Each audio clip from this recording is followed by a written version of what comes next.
तो दोस्तों कंगारुओं के खिलाफ रांची में खेले गए तीसरे टी20 मुकाबले में हार्दिक पांड्या ने लूटी जमकर महफिल, जहां पर पांड्या की आग उगलती हुई गेंदबाजी के सामने ऑस्ट्रेलिया के बड़े से बड़े बल्लेबाज घुटने टेकते हुए नजर आए। तो वही दोस्तों लक्ष्य का पीछा करते हुए हार्दिक पांड्या ने तूफानी अंदाज में बल्लेबाजी करते हुए चौके छक्कों की भरमार के साथ जड़ दिया टी20 का सबसे विस्फोटक शतक और नामुमकिन को मुमकिन करते हुए कंगारुओं के जबड़े से जीत को छीनकर दे दी उन्हें क्रिकेट इतिहास की सबसे शर्मनाक हार। नमस्कार दोस्तों, स्वागत है आपके अपने मन पसंदीदा क्रिकेट चैनल क्रिक अबूबू में। दोस्तों इस वीडियो में हम आपको भारत और ऑस्ट्रेलिया के बीच रांची में खेले गए तीसरे टी20 मुकाबले की पूरी रोमांचक हाईलाइट आपको दिखाने वाले हैं। लेकिन दोस्तों वीडियो में आगे बढ़ने से पहले अगर आप भी हार्दिक पांड्या के हरपन मौला वाला प्रदर्शन से खुश है तो वीडियो को लाइक करके चैनल को अभी के अभी सब्सक्राइब जरूर कर दे। तो दोस्तों भारत और आयरलैंड के बीच 3 टी20 मुकाबलों की सीरीज का द एंड हो चुका है और इसके जस्ट बाद ही कंगारू टीम भारत दौरे पर 5 टी20 मुकाबलों की रोमांचक सीरीज खेलने के लिए आई हुई है, जहां पर पहले टी20 मुकाबले में सूर्य कुमार यादव और बापू के नाम से मशहूर अक्षर पटेल के तूफानी पारियों की बदौलत टीम इंडिया ने ऑस्ट्रेलिया को 7 विकेट से हरा दिया था। तो वही रांची में खेले गए दूसरे टी20 मुकाबले में शानदार बाउंस बैक करते हुए कंगारू टीम ने मिशेल मार्श की तूफानी शतकी पारी की बदौलत टीम इंडिया को 10 रनों से कुचलकर रख दिया था। लेकिन दोस्तों सीरीज में 1-1 की बराबरी कर ली थी। लेकिन इसी बीच सीरीज का तीसरा और ब्लॉकबस्टर रोमांचक मुकाबला हाल ही में झारखंड में खेला जाता है, जहां पर टीम इंडिया की कमान युवा और जोश से लबरेज हार्दिक पांड्या के कंधों पर सौंपी जाती है। तो वही दोस्तों ऑस्ट्रेलिया के लिए कप्तानी करते हुए देखे जाते हैं स्टीव स्मिथ। दोस्तों इसके बाद शाम 7 बजे मुकाबले में टॉस किया जाता है, सिक्का उछाला जाता है और सीधा कंगारू टीम के कप्तान स्टीव स्मिथ के पक्ष में जाकर गिरता है, जहां स्टीव स्मिथ टॉस जीतकर सबसे पहले बल्लेबाजी करने का फैसला करते हैं। तो वही दोस्तों भारतीय टीम को गेंदबाजी करने का न्योता दिया जाता है। दोस्तों इसके बाद पारी का आगाज करने के लिए कंगारू टीम की तरफ से टीम के 2 धाकड़ ओपनर बल्लेबाज मिशेल मार्श और ट्रेविस हेड मैदान पर आते हैं, जिनके कंधों पर टीम को ठोस शुरुआत देने की जिम्मेदारी होती है। तो वही भारतीय पारी के लिए आगाज करने के लिए पहले ओवर की गेंदबाजी करने कप्तान हार्दिक पांड्या आते हैं, जहां पर पहली फुलटॉस गेंद पर करारा प्रहार करते हुए गेंद को दर्शक दीर्घा में ट्रेविस हेड 6 रनों के लिए भिजवा देते हैं। लेकिन दोस्तों दूसरी गेंद में शानदार वापसी करते हैं और गेंद बल्ले का बाहरी किनारा लेते हुए सीधा विकेट कीपर ईशान किशन के हाथों में चली जाती है, जहां पर ईशान किशन बेहतरीन ड्राइव मारते हुए इस कैच को लपक लेते हैं और इस प्रकार से ट्रेविस हेड मात्र 6 रन बनाकर पवेलियन की ओर लौट जाते हैं। लेकिन दोस्तों इसके बाद कैमरन ग्रीन मैदान पर आते हैं और अंतिम की 2 गेंदों पर जोरदार प्रहार करते हुए लॉन्ग ऑन की दिशा में 2 बैक टू बैक चौके जड़ देते हैं और इस प्रकार से कंगारू टीम 1 ओवर की समाप्ति पर 1 विकेट गंवाकर स्कोर बोर्ड पर 14 रन बना लेती है। दोस्तों इसके बाद दूसरे ओवर की गेंदबाजी करने के लिए टीम इंडिया के विकेट टेकर इनस्विंग के मास्टर गेंदबाज अर्शदीप आते हैं, जहां पर उनका सामना होता है मिशेल मार्श से और मिशेल मार्श का रौद्र रूप देखने को मिलता है और अपने हाथ खोलते हुए अर्शदीप के एक ही ओवर में 2 चौके और 2 गगनचुंबी छक्कों की मदद से 20 रन कूट देते हैं। दोस्तों इसके बाद तीसरे ओवर में एक बार फिर से हार्दिक पांड्या गेंदबाजी करने आते हैं, जहां पर दोस्तों कैमरन ग्रीन भी ताबड़तोड़ अंदाज में बल्लेबाजी करते हुए दिखाई देते हैं और गेंद को हवाई प्रहार में भिजवा देते हैं, जहां पर अंतिम की 2 गेंदों पर करारे प्रहार करते हुए 101 मीटर के 2 गगनचुंबी छक्के लगा देते हैं और देखते देखते दोनों सलामी बल्लेबाज अपना विकराल रूप दिखाते हुए टीम इंडिया के गेंदबाजों पर पूरी तरह से हावी हो जाते हैं और इस प्रकार से पावर प्ले के खेल में 1 विकेट गंवाकर स्कोर बोर्ड पर 60 रन बना लेते हैं।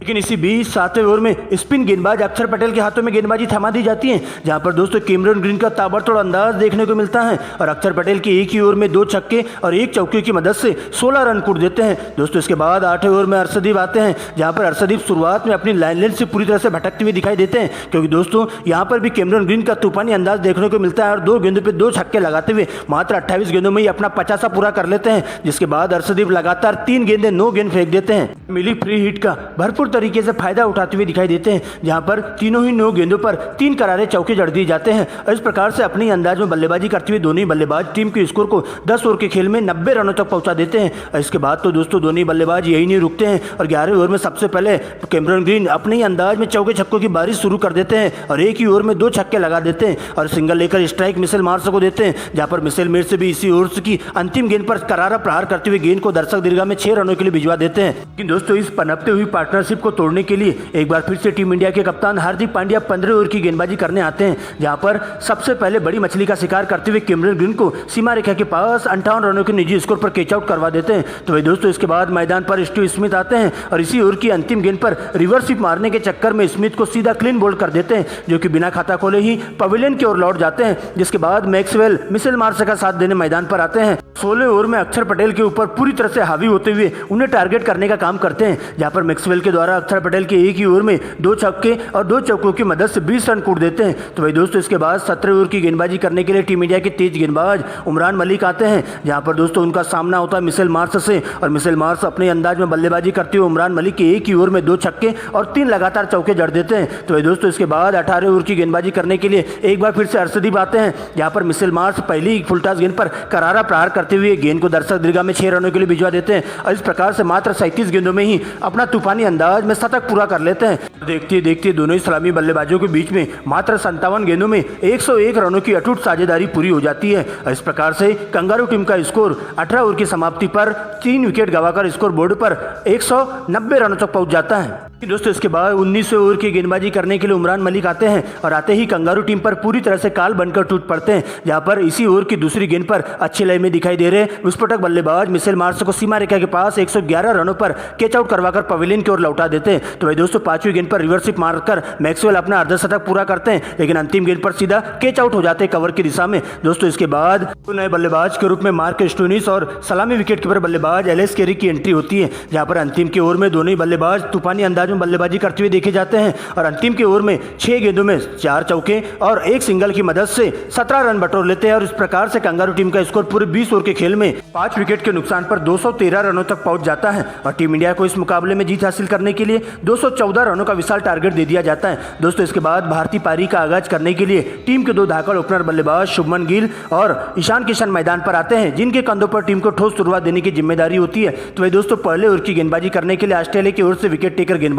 मिशेल स्टार्क आते हैं, जहां पर पहली गेंद पर कवर ड्राइव लगाते हुए ईशान किशन 4 रनों से टीम इंडिया का स्वागत करते हैं। लेकिन दोस्तों दूसरे ओवर की गेंदबाजी करने के लिए तेज गेंदबाज पैट कमिंस आते हैं, जहां पर उनका सामना होता है शुभमन गिल से और पहली ही 2 गेंदों पर बैक टू बैक फाइनली की दिशा में 2 करारे चौके जड़ देते हैं। लेकिन दोस्तों इसके बाद अंतिम की 2 गेंदों में एक बार फिर से अपने हाथ खोलते हुए शुभमन गिल 2 गगनचुंबी छक्के लगा देते हैं। इस प्रकार से पैट कमिंस के एक ही ओवर में 20 रन बटोर लेते हैं। लेकिन दोस्तों इसके बाद तीसरे ओवर की गेंदबाजी करने के लिए मार्क स्टोइनिस आते हैं और आते ही टीम इंडिया पर पूरी तरह से काल बनकर टूट पड़ते हैं, जहां पर पहली गेंद पर ईशान किशन के द्वारा जोरदार चौका जड़ दिया जाता है। लेकिन दोस्तों इसी ओवर की तीसरी गेंद पर स्ट्रेट ड्राइव मारने के चक्कर में स्टोइनिस के हाथों में कॉटन बोल्ड हो जाते हैं। इस प्रकार से मात्र 11 रन बनाकर ईशान किशन पवेलियन की ओर लौट जाते हैं। दोस्तों इसके बाद शुभमन गिल का साथ देने के लिए मिस्टर 360 डिग्री के नाम से मशहूर सूर्य कुमार यादव आते हैं और पहली ही गेंद पर अजीबोगरीब अंदाज में जोरदार छक्का जड़ देते हैं और इसके बाद तो दोस्तों दोनों बल्लेबाजों का अपना ही विकराल रूप देखने को मिलता है और छठे ओवर में स्टोइनिस की पहली ही गेंद पर एक और करारा प्रहार करते हुए शुभमन गिल मात्र 26 गेंदों में ही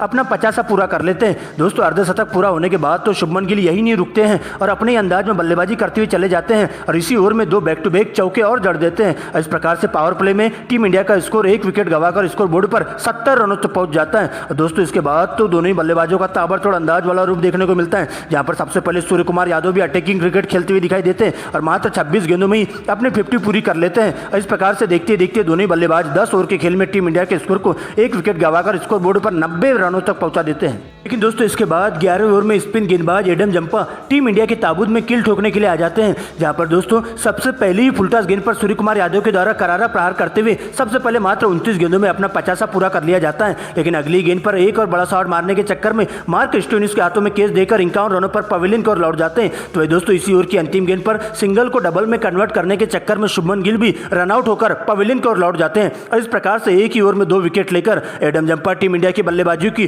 पूरी तरह से नाश कर रख देते हैं। लेकिन दोस्तों इसके बाद हार्दिक पांड्या और अक्षर पटेल 2 नए बल्लेबाज के रूप में मैदान पर मौजूद हो जाते हैं, जहां पर दोनों ही बल्लेबाज शुरुआत में सिंगल डबल की मदद से टीम के स्कोर को आगे बढ़ाते हुए चलते हैं और अच्छी गेंदों को छोड़ते हुए खराब गेंदों पर बड़ा शॉट मारने का काम करते जाते हैं और देखते देखते 15 ओवर की समाप्ति पर टीम के स्कोर को 3 विकेट गंवाकर स्कोर बोर्ड पर 160 रनों तक पहुंचा देते हैं। लेकिन दोस्तों 16 ओवर में मार्क स्टोइनिस को टारगेट करते हुए सबसे पहले हार्दिक पांड्या 2 छक्के और 2 चौकों की मदद से 20 रन बटोर लेते हैं और अंतिम गेंद पर सिंगल लेकर स्ट्राइक अपने पास रखते हैं। दोस्तों इसके बाद अगली ओवर में गंगा में हाथ धोते हुए अक्षर पटेल भी अपने ही अंदाज में बल्लेबाजी करते हुए दिखाई देते हैं और मिशेल स्टार्क के एक ही ओवर में 3 लगातार चौके जड़ देते हैं और जीत के फासले को काफी कम कर देते हैं और देखते ही देखते टीम इंडिया के दोनों धाकड़ बल्लेबाज टीम के स्कोर को 19 ओवर की समाप्ति पर 193 रनों तक पहुंचा देते हैं। लेकिन दोस्तों इसके बाद अंतिम की 6 गेंदों में टीम इंडिया को इस मुकाबले में जीत हासिल करने के लिए पूरे 21 रनों की दरकार होती है, जहां पर अंतिम ओवर की गेंदबाजी करने के लिए पैट कमिंस आते हैं और उनका सामना होता है बापू के नाम से मशहूर अक्षर पटेल से,